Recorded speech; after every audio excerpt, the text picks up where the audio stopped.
very sore. I can barely even chew. It's so bad. Kendall Stevens says she was in her home last night at a 1200 block of South 22nd with her husband, 12-year-old goddaughter, and another child when a loud ruckus broke out outside. With her husband. So where was her husband at? Allegedly when she touched these two childs. Where was the husband at, y'all? Was he part of it? Was he part of the conspiracy? It was a brawl. People were fighting. People were throwing around liquor bottles all in front of my property while I had kids inside. She says she threatened to call 911 if they didn't quiet down and disperse. Beat her ass, y'all. Some in the group began to attack Beat her ass, part y'all. of which was captured on surveillance camera before it was ripped from the wall. Fuck her up, y'all. Hurling at me. Beat the dog shit out of her, y'all. And started swinging at me. I tried to close my door, my front door, and as I'm doing this, she kicks it open and starts attacking me all about my face. Yeah, because you disrespected her 13-year-old son. Called me in training. They said, "You're a man. We're going to get you." And they were repeating this all throughout the beating, saying that I deserved it. Stevens says initially police were handling it as a simple assault, but she later went to the hospital where medical personnel called detectives. Deja Alvarez is co-chair of the Philadelphia LGBTQ Police Liaison Committee and is looking into the case to make sure. Are you also looking into the case of her allegedly taking advantage of two young men? Her people are brought to justice. I was grateful that Kendall was alive, but I'm angry Kendall should have been dead. This happened. Kendall should have died. Kendall should have died, goddammit. I'm also angry at some of the ways that it was handled, and that there will be an example made that it is not going to be open season on trans people. Meanwhile, Stevens says she hasn't been able to get a wink of sleep. Yes, it is, because we can't trust y'all in our community, amongst our babies and kids. You fucking weirdos. I am in fear of my life. They threatened to come back and finish the... Of course, you're going to be fear of your life. Especially now with these charges pending. Look. Look at it, y'all. Look at him, rather. Look at him. Probably on PC. Right now. Scared to death.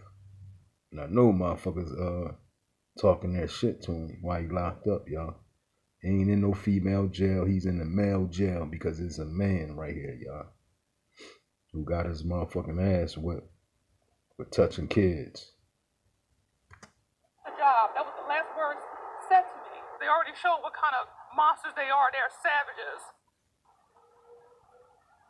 So far, there have been no arrests, but police do have the surveillance tape, and they have some pretty good leads on some suspects. And if anyone else has information, you're being asked to call police. The transgender activist identified as Kendall Stevens is now charged with sexually assaulting two children under the age of 13. Action News reporter Annie McCormick, she's live for us outside police headquarters with the new details we're learning about this, Annie.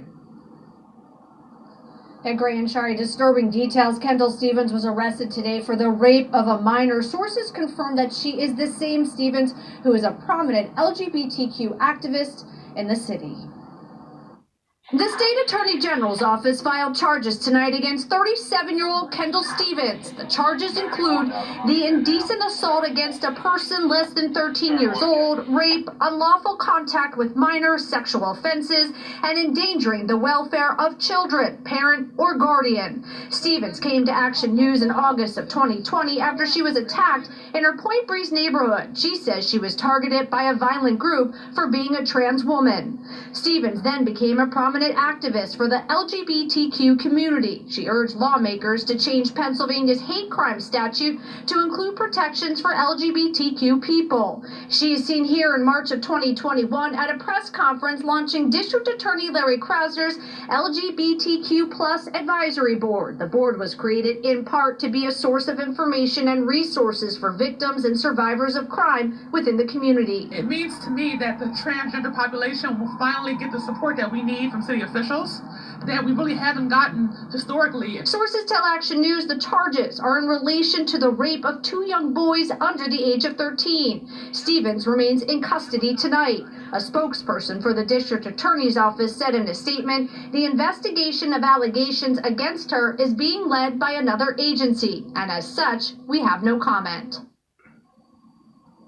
Now, judge did set bail at $250,000. The next court appearance is scheduled for December 29th. Often, the state attorney general's office takes on cases from local district attorney's offices if there's a conflict. For now, reporting live outside of Philadelphia Police Headquarters, Annie McCormick.